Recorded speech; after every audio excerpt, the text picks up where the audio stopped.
Write out your questions and hold them up. Yeah. Okay. Welcome, everybody.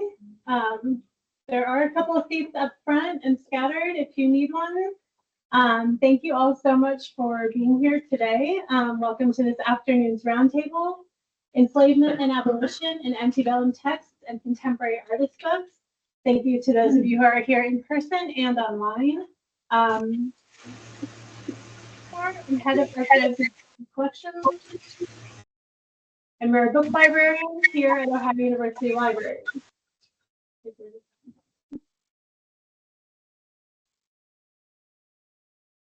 Hopefully not. I will briefly discuss the exhibit that inspired this roundtable. I'll introduce today's speakers, and then I'll moderate the Q&A after all of them present. They will each speak for about 10 minutes, which will leave us plenty of time for questions and discussion. And for those of you in the room, plenty of time for viewing the exhibit and asking questions related to that. For those of you joining remotely, I will paste a link to a blog post that describes the exhibit, has pictures of it, and includes a full checklist of all the historic and artist books on display. This is the second iteration of this exhibit, which I curated in collaboration with Associate Professor of History Mariana Dantas. Initially conceived as part of an assignment for her History 2000 Survey of United States History, 1600 to 1877 students, we're excited this year to have expanded the exhibit and to also offer this roundtable.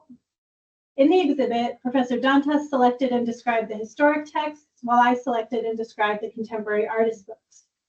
The historic texts represent first or other early or important editions of works by notable authors that many of you will be familiar with, and some of whom you'll hear more about today, such as Frederick Douglass, Phillis Wheatley, Solomon Northup, Harriet Beecher Stowe, Sojourner Truth, and so on. The artist books may be less familiar. First, for those of you who don't know, an artist book is basically an art object as book or a book as art object. That definition will hopefully make more sense after the roundtable and after you see the exhibit. We collect artist books in rare books because the artist only makes a certain number, which makes them inherently limited edition and therefore rare. They often also include some or all handmade elements and complex structures, formats, and materials that make them delicate to handle and impossible to be checked out and taken home. They also, as the examples in the exhibit demonstrate, often employ creative means to study, interpret, and address challenging, sensitive, personal, and also critically important topics, both historically and contemporary. You'll hear more about all of this from today's speakers, who I'm honored to now introduce. In the order that they will present, Katherine Jellison is Professor Emerita of History at Ohio University. Her books include Entitled to Power, Farm Women and Technology, 1913 to 1963, published in 1993. It's Our Day, America's Love Affair with the White Wedding, 1945 to 2005, published in 2008. And with Stephen D. Reshley, Amish Women in the Great Depression, published in 2023. She's written numerous journal articles and book chapters about topics ranging from the Civil War correspondence of a Massachusetts farm family to United States First Ladies. Her commentary on gender and politics appears frequently in such media outlets as the BBC, CNN, the New York Times, and the Washington Post. Paul Jones is Professor of English at Ohio University. He's published 3 books on antebellum American literature: Unwelcome Voices, Subversive Fiction in the Antebellum South, published in 2005, Against the Gallows, Antebellum American Literature and the Movement to Abolish Capital Punishment, published in 2011, and Poe, Queerness and the End of Time, published in 2022, and numerous journal articles on the subjects of slavery and abolition in the works of American writers. While slavery, its abolition, and its lasting consequences for the nation inevitably come up in almost every literature class he teaches, past courses focused on these topics have included The Literature of American Slavery, The Slave Narrative and Its Legacy, Edgar Allan Poe and the Specters of Race and Slavery, and American Literature in the Time of National Division, the 1850s and 1860s. Finally, Sauda Mitchell is a certified archivist, educator, and multidisciplinary artist. Sauda is an adjunct faculty member in the Master of Library Science program at East Carolina University. Her doctoral research focuses on student access to archives-based engagement and primary source analysis as a catalyst for elevated cognitive development. Select artist books of hers are held in the permanent collections of institutions such as Ohio University Special Collections, Savannah College of Art and Design Museum of Art, MIT, Harvard, the Smithsonian Libraries, and Library of Congress. So each will present in that order, and then we will open it up to questions. Katherine, if you want to get started. Well, thanks for the nice introduction, Miriam, and thanks for inviting me to be on today's roundtable. Those of you who haven't seen the exhibit yet, you're in for a treat. It's very well done, so I compliment Mariana and Miriam. And I will be making reference to the exhibit and provide some, as Miriam asked me to do, some historical context for the exhibit. Well, first of all, there is a popular misunderstanding that Lincoln, quote, freed the slaves, unquote. And if you saw that movie with Daniel Day-Lewis playing Lincoln, the title of which is Lincoln, Lincoln was instrumental in pushing Congress toward the passage of the 13th Amendment, which ended chattel slavery in the U.S. But the Emancipation Proclamation that he issued 2 years previous to that 1865 amendment to the Constitution, the Emancipation Proclamation, freed no slaves. He issued that presidential order to the Confederate States that they must end slavery. Well, they weren't paying any attention to what the President of the United States had to say at that time. They were at war against the United States, didn't recognize his authority. And that Emancipation Proclamation only applied to the states of the Confederacy who were at war with the U.S. It did not include the border states where slavery still existed, such as Delaware, Maryland, Kentucky, and Missouri. So Lincoln was no abolitionist. He disapproved of slavery, but some of you may recognize his famous statement that if he could save the Union without freeing a single enslaved person, he would have done so. So I think one of the great strengths of this exhibit is that it challenges the myth of Lincoln as the great emancipator and demonstrates that in the decades leading up to Lincoln's presidency, enslaved Americans were working to liberate themselves, often with the assistance of members of the Free Black community, as well as white abolitionist allies. But this exhibit does a great job of showing the agency of enslaved persons to liberate themselves. Several of the works that are featured in the exhibits are ones I know very well and have assigned to some of the people sitting here in this room to read in the past, especially in my Women in American History Before 1877 course. And I think another strength of the exhibit is its representation of unique experiences of enslaved women and the prominent role that women, both Black and white, played in the abolition movement.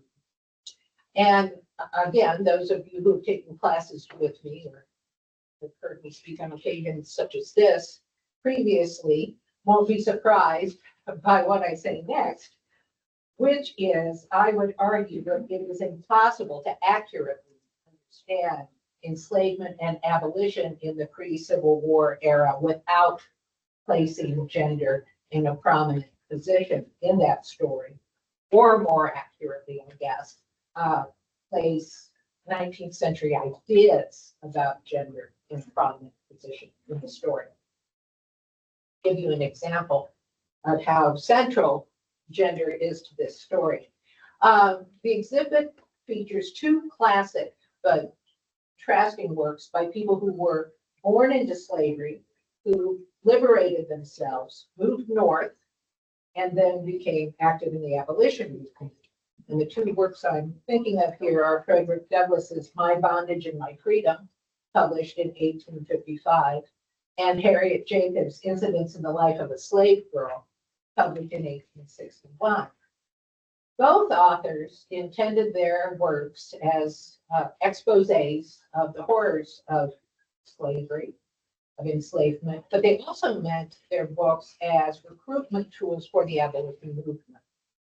And the intended audience were white Northerners. They'll read these books and be inspired to become abolitionists and join the movement. So to try to attract that readership, white Northerners, both authors had to employ the era's dominant gender tropes. So in Douglass's book, he portrays himself as the strong man of action, living up to the dominant standards of masculinity in the 19th century. Whereas Jacobs primarily portrays herself as the nurturing mother to children, conforming to the dominant image of femininity in 19th century America. So I think that many of the works, and maybe some that Paul will be talking about, really have at the center of their story not only ideas about race, but about gender as well. And the exhibit indicates that if abolitionist authors didn't play by the era's gender rules, they risked losing their audience and gaining the public's scorn and contempt. I'll give you an example. Among the items in the exhibit is Angelina Grimke's work, Appeal to the Christian Women of the South, which was published in 1836. And Grimke and her sister Sarah were members of an enslaving South Carolina family that they left behind to become abolitionists. They moved to Pennsylvania, they became Quakers and ardent abolitionists, and were seen as having a lot of credibility as people who had grown up as well-to-do white women in an enslaving family in South Carolina. And now they've seen the light and they have become abolitionists.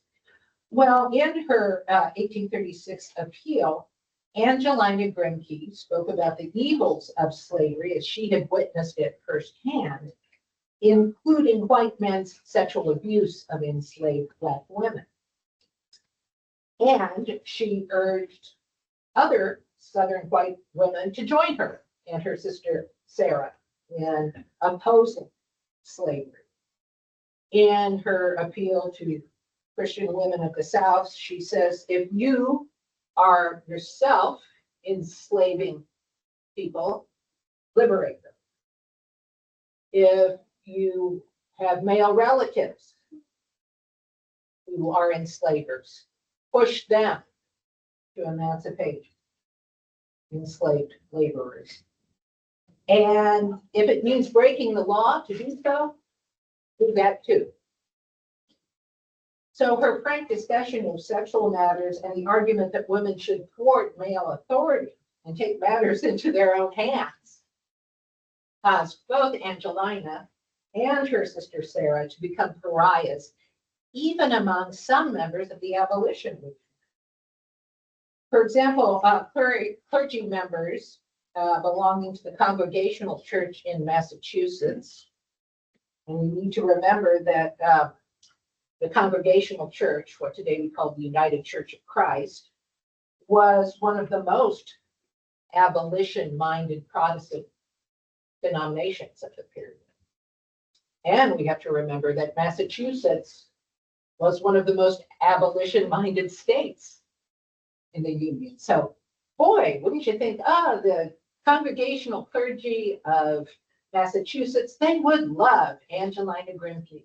You go, girl. We love what you're saying here. But instead, the Congregational clergy of Massachusetts made a public statement of condemnation against Angelina Grimke, saying that she had overstepped her proper place as a woman in pre-Civil War U.S. society. She and her sister were condemned by the Congregational clergy of Massachusetts for stepping outside women's appropriate place. So, hopefully I've convinced all of you that the exhibit does a good job, and I think it does a very good job of reminding us that the history of enslavement and abolition was one about the intersection of race and gender. And one can't properly understand enslavement and abolition without considerations of gender as well as race. That's what I would say. I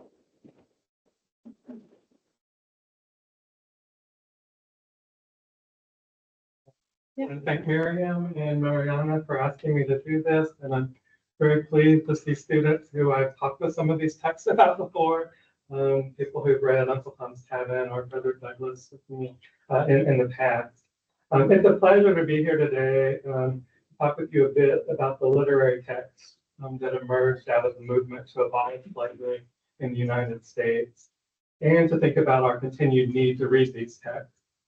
Some close to 200 years old. I guess there was an older one I'd forgotten Wheatley was in the cases too.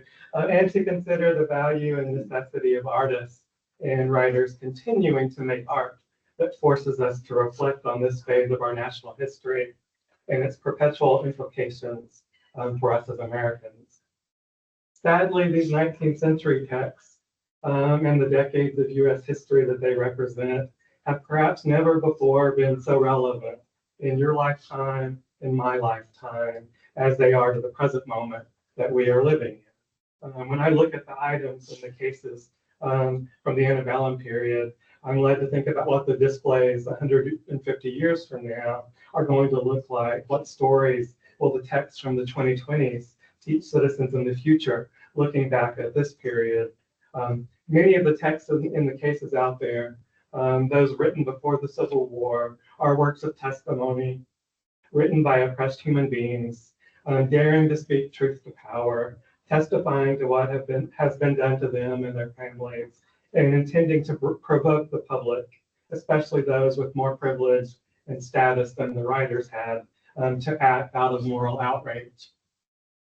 Most of the Antebellum texts, pre-Civil War texts that are in the case, are from the genre of slave narrative, written by or written for enslaved or formerly enslaved people to share their stories with American readers.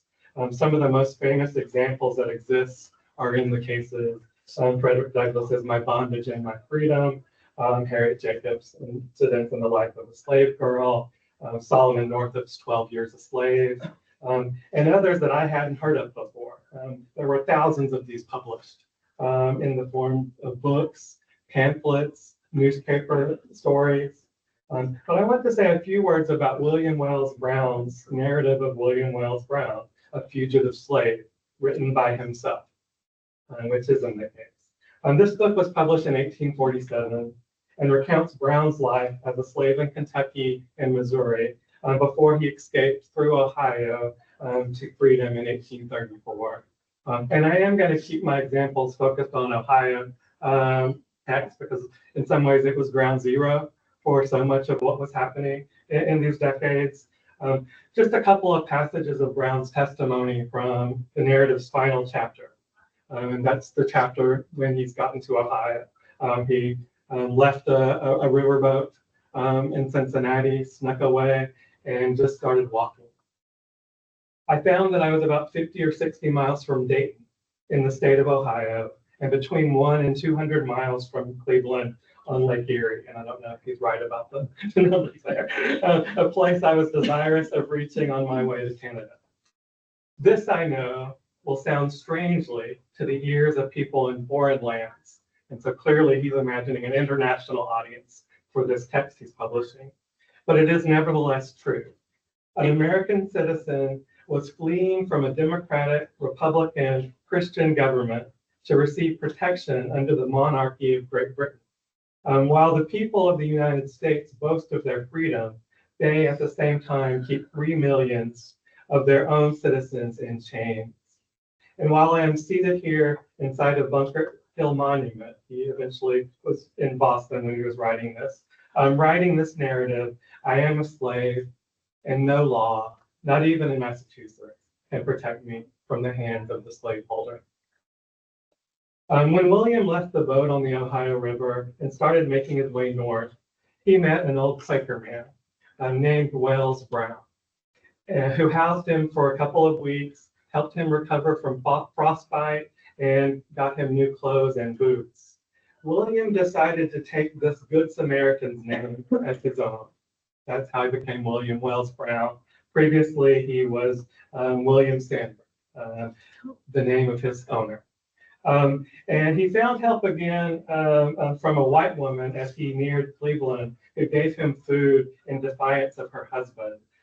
She asked him 2 or 3 times to get out of the way, the husband, and let me in. But as he did not move, she pushed him on one side, bidding me walk in. I left this part out of the quote, but because of what Katherine had said, right there, Wells Brown says, that's how I became a believer in women's rights, right in that passage. After giving me as much food as I could eat, she presented me with 10 cents, all the money then at her disposal. Thanking this angel of mercy from an overflowing heart, I pushed on my way and in 3 days arrived at Cleveland, Ohio. From there, he went on to Buffalo, New York, and was never returned to slavery again. Just to note that the acts of kindness that Brown experienced in 1834 Ohio would be illegal by 1850 because of the passing of the federal fugitive slave law, which made it a crime to aid a runaway slave. While Brown's narrative was among the more widely distributed slave narratives of this time, these personal accounts of slavery often didn't reach an audience outside of those who were already actively opposed to slavery. So people who were already abolitionists or at least open-minded to the question of abolishing slavery. And for, again, because the exhibit makes me think of our current moment, it makes me imagine how, in our current situation, narratives of those perhaps detained by ICE, deported to foreign prisons, how likely would such accounts of those experiences be to break through into the public consciousness today? There are already narratives coming out, accounts of what happened in El Salvador to the Venezuelan deportees, and I would say they have not really broken through to the average American citizen to make them morally outraged, especially morally outraged enough to act. So it would likely take something much bigger, much more widely consumed to actually kind of phase the American numbness, blindness of the contemporary realities. Maybe something like a television series streaming on one of our streaming services, or a film, or a novel. But even that may be too much to think that America would pay attention. And especially, again, widely consumed enough to make citizens act against what their government was doing. In the 1850s, we do have an example of a text that did that. Harriet Beecher Stowe's Uncle Tom's Cabin. It was the best-selling novel of the 19th century, and everybody would have read it or at least have known what the story was. And it ended up producing this huge, massive engagement that caused America to actually express opinions and ask questions about the institution of slavery. Let me tell you a little bit about Stowe. At 21, she moved from Connecticut to Cincinnati, Ohio, with her family when her father, the Reverend Beecher, became president of the Lane Theological Seminary, which was an institute for the preparation of Presbyterian ministers. 4 years later, she married Reverend Stowe, she gets her name, Harriet Beecher Stowe, and a professor of biblical literature at the seminary. She lived with her family, her husband and 7 children in Ohio between 1832 and 1850. And I do like the overlap. Wells Brown and Harriet Beecher Stowe were in Cincinnati in 1834 at the same time. Did they see each other in the street? This is where she gained her knowledge of slavery and its injustice. While she had written quite a few shorter pieces, fiction and nonfiction, for periodicals over the years, she hadn't felt moved to write a novel until 1850, the year of the Fugitive Slave Law's passing. By this time, her family had relocated to Maine. Her moral outrage that the U.S. government was making all of its citizens complicit with slavery, which she believed was in contradiction to Christian teaching, as well as to the fundamental principles of the United States, led her to start the novel that follows enslaved characters Tom, who was sold away from his family in Kentucky and sent to Louisiana, and Eliza, who runs away from the same Kentucky plantation when she learns that her owner will sell her young son. Uncle Tom's Cabin was first serialized in an abolitionist periodical in Washington, D.C., the National Era, for 40 weeks in 1851 and 1852, when it was published as a book and became a worldwide phenomenon. The example we have in the case is actually a British version of Uncle Tom's Cabin from 1852. So you can see already it was being published in it. And we have a really interesting example of the monthly installments that were published in London. Stowe and her characters, Uncle Tom, Eliza, Little Eva, and Simon Legree, became famous. And the story was adapted into theatrical productions, songs, and illustrations. All kinds of merchandise were produced, including dolls, games, home decor. Other people began to publish their own stories, poems, and plays about these characters. It was such a cultural phenomenon that even people who hadn't read it would have known its story. Because it caught the attention of so many, it got attacked by Southerners as lying about slavery. In 1853, Stowe had to respond to the attacks on her book by publishing another book called The Key to Uncle Tom's Cabin. So a year later, she had to publish this, or she chose to publish this, where she attempted to show that everything that she shows happening to the characters in her book had actually been documented as happening to enslaved persons. It's a book of clippings from newspapers, quotes from books, testimony from witnesses. In other words, these are Stowe's receipts, which she is proudly showing that even though her book is fiction, that it is ultimately true. Think of how crazy it is that a novelist has to publish a book of documents to show that it was credible, that everything in their book was realistic. This need suggests the strange position the book had assumed as it influenced the public and its opinions about slavery, inciting Americans against Southern slave owners and inflaming national division. This influence is captured by a story that is probably not true, but a story that is famous. That claims that when President Abraham Lincoln first met Stowe, that he said, "So you're the little lady that started this great big war," implying that her book was the catalyst for the national conflict. And even if it's unlikely that that's the true story, I like the implication that this little lady writing a book of fiction could stir the country to this divide. Let me just tell you briefly about one chapter in Uncle Tom's Cabin, set in Ohio, as an example of how the book worked on its audience. As I said, the character of Eliza has run away from her plantation after learning that her master plans to sell her little boy.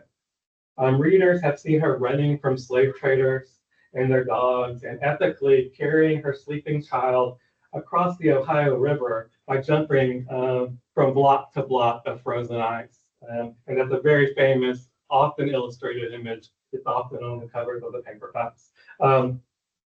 In chapter 9, we find ourselves in an Ohio home as a husband and wife are arguing. The man, Mr. Bird, turns out to be a state senator who has just returned from Columbus and is telling his wife about the state law that has been passed forbidding Ohioans from helping runaway slaves. Mrs. Bird becomes angry about this and says her God tells her that she must help people in need. They represent a conflict between unjust laws and Christian principles. She tells him that when it comes to it, he too will follow his heart rather than these laws. At that point, Eliza appears at the door, desperate for help, asking for food and shelter for herself and her son. As she tells the birds, their children, and their servants about what has happened and her hope for a free life where she can live with her child, they all feel the tug of emotion and are moved to tears. By the time the night is over, even the senator, the lawmaker, is breaking his own law and helping a runaway slave get away from her pursuers. Indeed, this is the value that Stowe and other abolitionist writers, Black and white, knew the stories of the enslaved people held. By getting these stories into the homes of Americans, they could produce not only feelings for the suffering of the enslaved, but also action, from public denouncement of immoral policies and votes against politicians who support them, to quiet and secret defiance of the laws to help in personal ways those who are feeling the brunt of its injustice. And I'll just close by saying, when we talk about learning the lessons of history and what we should learn from these texts, it's not just a matter of learning what these people in the past did or thought, but reflecting on what we should do as we face similar injustice and oppression in our own historical moments. Thank you.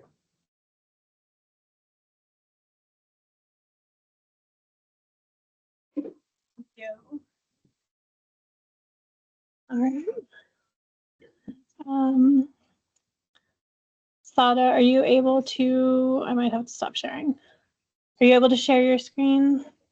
I am, but first I'd like to thank you, Miriam, for inviting me and for your colleagues for curating this important exhibit, and to the Roundtable panelists. It's my pleasure to join you today, and thank you for everyone that carved out time to be here.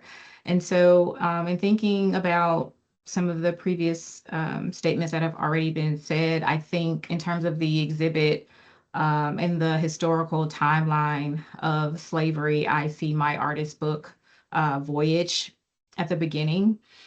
Because it was created in 2022. It was a part of a solo exhibition at the Telfair Museum Jellison Center in Savannah, Georgia.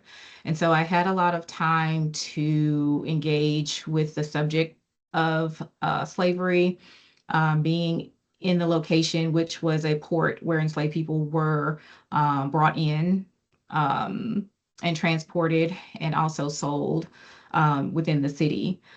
So I'm joining you from North Carolina, which is another significant geographical location in that story and in the timeline of slavery historically. So I have a video that I want to share with everyone, and it's just a recap or a summary of what Voyage, my artist book, is about. And I think after that, I can talk a little bit about materiality and as a book artist and also an archivist, how some of these texts, even some of the materials that are currently in the exhibit, I utilize as inspiration to continue to tell this story about slavery, but through the lens of an archivist, but also utilizing materiality and text and QR codes and research. So I will share my screen now.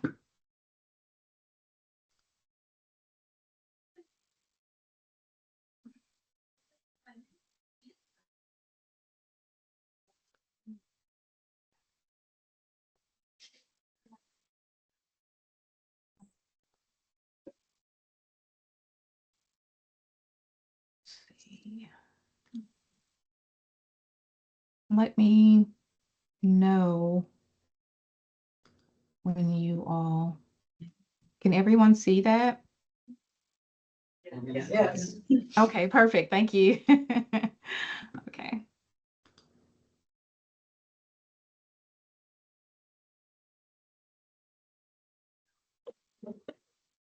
My name is Sauda Mitchell, and the works on view in this gallery are part of my solo exhibition titled Recordaire.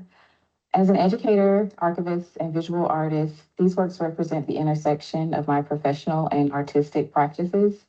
My engagement with archival materials began when I was 14 years old, and since then, my work has considered the experiences of people throughout the African diaspora. I wrote the poem Voyage while I was a student at SCAD in 2021. I was exploring creative ways to use type, text, and image for a class assignment. And so Voyage uses similes, homophones, and the personification of Africa to describe the experience and effects of the Middle Passage. I want to take viewers on a visual journey to the sea, across the Atlantic Ocean, and to the Americas. For years, I had forgotten about this poem and my sketchbook until I heard the instrumental composition Maiden Voyage from Robert Glasper's album Mood. You can hear it playing in the gallery space. The melodic notes, the cries, the moans from the track inspired the visuals for the print series. Voyage is a series that contains 3 iterations. They include prints, painted textile sails, and an artist's book using the elements of pop-up, bound in a tacketed binding technique used in the codices in North Africa.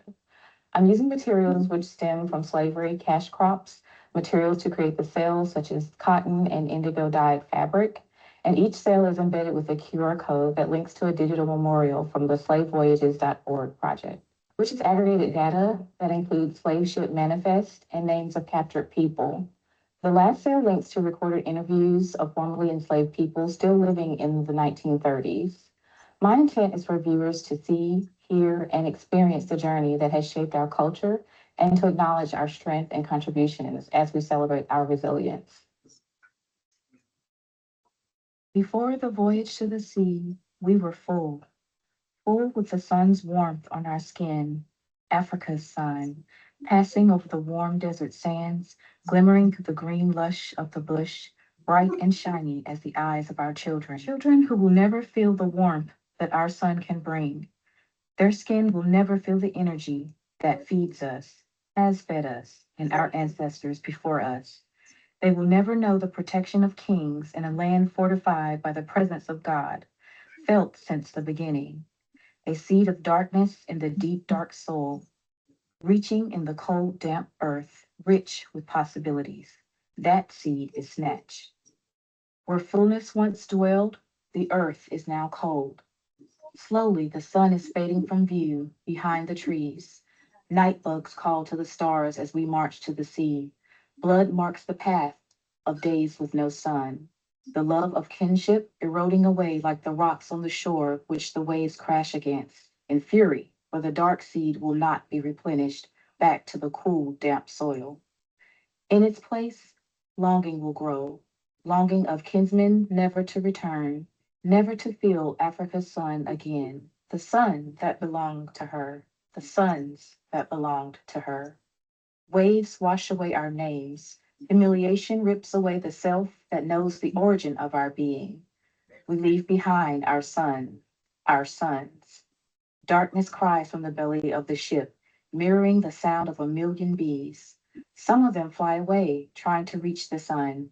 They sink to the bottom of the sea. With children in arms, they return to the land of the sun. Now joined with it, they shine on those they were forced to leave behind. Before the voyage to the sea, we were full.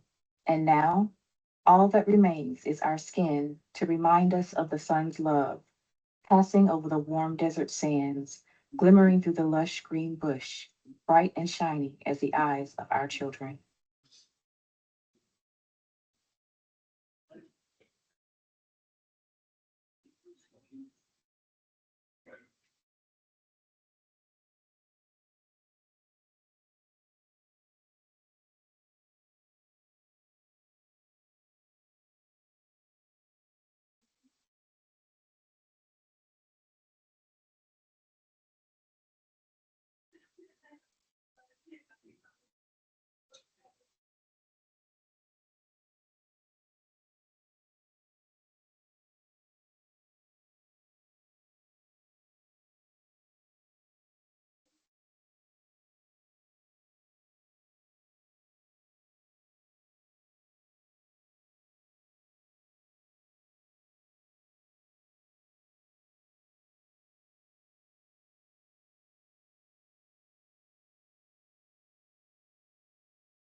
And so I'll talk a little bit about that particular artist book and contemporary artist books, and some of the elements that are utilized to tell stories about slavery. So in the exhibit, you'll also see artist books by Tia Blassingame and also a pop-up book by Kara Walker. So in the past, I spent time as the head of the special collections where I was inspired by other book artists and the way that they were utilizing materiality and different elements of ingenuity, such as pop-up, to kind of inject or create an experience for engagers of artist books. And so having also a background in art and package design, I incorporate different materials and also think about binding techniques. And so the tacketed binding is actually local to Africa, specifically North Africa, where in 1945 there were a series of codices that were found in a clay pot. And so that tacketed binding is something that's thoughtful, it's intentional in terms of this specific artist book. Some of my artist books are more geared towards objects instead of kind of mirroring what a book would feel like. But I felt that for this particular artist book, because of the subject matter, I wanted to focus on the traditional codex as the format. But you'll see like cotton paper, leather, and in some of my artist books, I'll use indigo or iron. And these are all things that are significant to the experiences of enslaved people, whether they were creating or bringing their skills to the Americas in building an urban slavery, doing ironworks and indigo dyeing, and all of these things. So I'm very intentional about the materials that I'm using, and I think it fits within some of these historical texts in that I'm continuing to tell the story, but also through a contemporary medium such as artist books.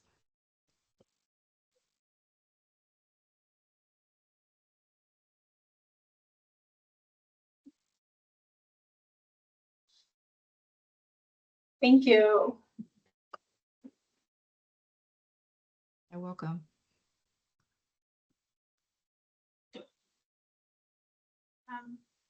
Thank you all so much for really fascinating and insightful presentations.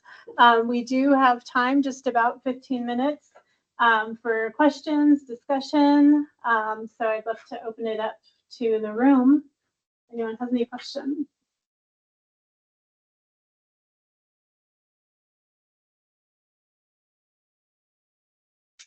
I have a question about your art making process.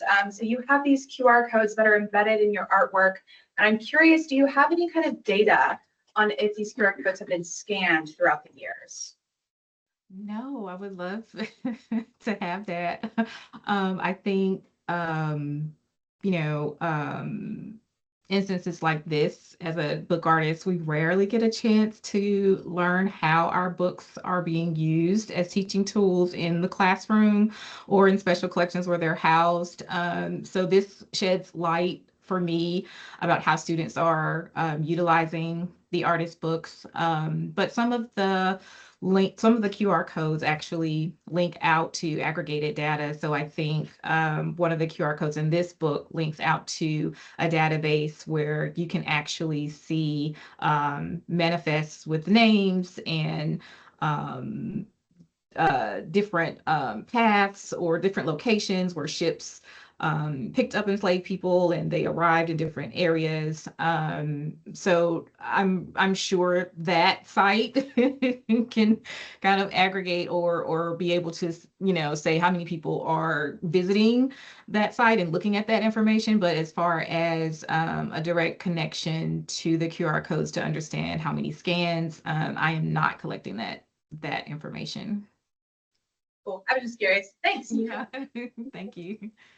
I saw a hand in the back.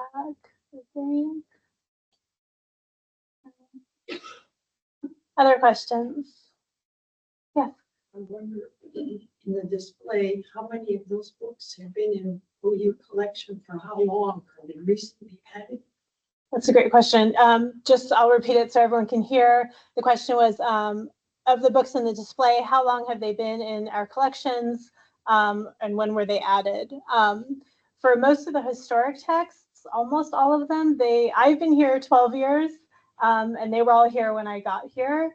A few of the narratives, such as William Wells Brown, those are things that I acquired and added to the collection. And same with the artist books. Sauda's book, Voyage, is one that we acquired a couple of years ago as one of the library's annual Juneteenth purchases, which we've been making since Juneteenth was declared a federal holiday. Most of the artist books have been acquired in my time here. So it's kind of a combination. Thank you. Are panelists allowed to say? Please, please. Paul and I had not coordinated at all in terms of which text we were going to focus on, so it worked out really well. Because the Brown text was one I thought about, especially for the Ohio connection. There's someone I know. But I liked what you had to say in focusing on Ohio. And I see at least one student, I see Hester back there, who was in the Ohio history class. In that class, we talked about Ohio as freedom's proving ground. And I think the selections you made well illustrate that concept. You know, how free a state was Ohio really? You know, it could be a step toward freedom, but it wasn't always guaranteed, especially after the fugitive slave law was passed. And yeah, and the examples I picked just happened to fit your point about the importance of gender in abolition, because two examples that I have chosen were women standing up to their husbands and saying, this is what we're going to do, even though they had no kind of civic role as voters at that time. All they really could do is influence, and that, of course, is part of the argument that women didn't need rights, is because they have so much influence in their home over husbands and children. But I think clearly the abolitionists, a lot of it is aimed towards women. And again, kind of just think around, well, why women if they couldn't vote? It's because they clearly had things they could do. There's ways you can take action even without the vote. And another angle I've taken is probably students who are in the Women in American History before 1874 class right now are learning about the fact that you wouldn't have had a 19th century women's movement without the abolition first giving birth to it.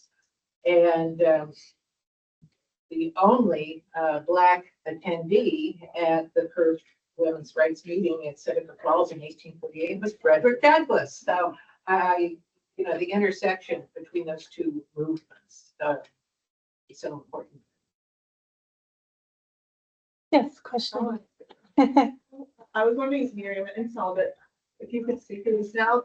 I mean, we are living at this moment where there is some attempts at rewriting this history, or at least obscuring this history, changing, language and what museums, maybe even archives can hold. I wanted to hear your opinion, and it seems like it's a very important moment then for these collections, for the preservation of books. We don't know what's going to happen with the publishing, right, of new editions. So having this collection seems really important, as well as the production of new books that engage in these, creative and stimulating ways with this archive. So I just wanted to hear how both of you feel about this work that you do as librarian and archivist, and how important it's going to be. Sauda, do you want to take that first? Were you able to hear it? Sure.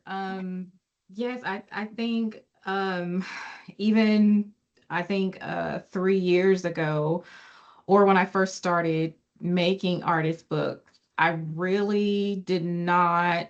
No one saw this coming, this rewriting of history and this erasure of African American history. But I felt compelled to start creating artist books and sharing the primary sources that I was engaging with through archival processing. So many of the slave bills of sales and just letters and documents and evidence of the institution of slavery, I felt, a strong urge to share that. And now that these books, my artist books, have been acquired and are in multiple universities as teaching tools, I feel even more compelled to make more. Just because, we have this, we're just kind of living in this era where it's becoming the norm to say, oh, this didn't happen, or in primary sources and texts that are in this exhibition are just evidence. And as an archivist, that's, primarily how we see archival materials and primary sources as evidence of people's lives, and it's undisputable. And so I think I'm even more adamant about my research and about telling specific stories and utilizing different materials and different ways of telling that story creatively, because that's sometimes how I grab attention of people who wouldn't ordinarily just pick up a book, because books are banned, or there might be some sort of stigma with, the traditional way of disseminating knowledge through published material. But the artist book is sort of non-threatening initially because it's a work of art. And so you're initially engaging with art. And then from there, you're kind of pulled in and you learn more about the story and the significance of the materials that are being used to tell the story. Yeah, I guess I would just add to that, we see our job as preserving history. And so we're continuing to do what we have always done, and we will continue to do it as long as we possibly can. Thank you for that. Any final questions, Joe? Just two quick comments. First, I just want to say that I think the coolest thing I heard today was that in your artist books, you're not just looking at text, but you're looking at materials. And you're using those materials and trying to incorporate those into the materiality of what's going on. Because we often just, think of books and we don't these are really nice and text. It was like really cool. That was very cool. And I can't wait to go take another look at that book. The other comment is for Paul, and one of the things I was thinking about during your talk is that I've done a lot of serial publication, and I didn't realize we had a serial Uncle Tom's Cabin here. I was blown away when I came on Saturday. But I was thinking about what you were talking about with politics and the way in which the publication of a book is an event and create a sensation. But the publication of something in a serial format is something that's lasting over a duration of time. And so thinking about that ongoing impact over the course of months or even sometimes over a year. And even then, kind of in the afterlife of all the pop culture of the events and of all the plays that people were putting on. Yeah. And it's just constantly keeping it alive, and it's like essentially fan fiction that was around it, where everybody was writing their own stories about the characters. I just think that was such it's an unusual phenomenon that something could be so long lasting. And I really think at least 10 years, it was just always there in people's heads and before it's high, but not because we think of publication as a it forces us to expand our sense. Yeah, the moments where Uncle Tom's Cabin was long. Well, and I was just thinking of Rodgers and Hammerstein in King and I, the Little House of Uncle Thomas thing. So yeah, that text is a long. We're at class change time, and it's not quite 2:00, but I want to give people a few minutes to go look at the exhibit if they haven't. So can we just get another big round of applause for all of our students?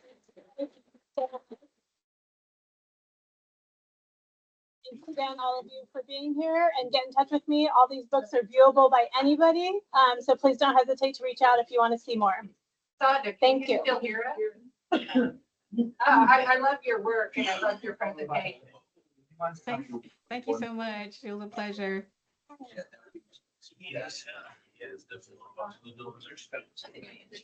Okay, yeah. Not glad you missed that, but I was waiting for your name. Other thing I need, Yeah. is there a slot for email or just? That's the kind of, so I can. Yes. Yes. Jellison.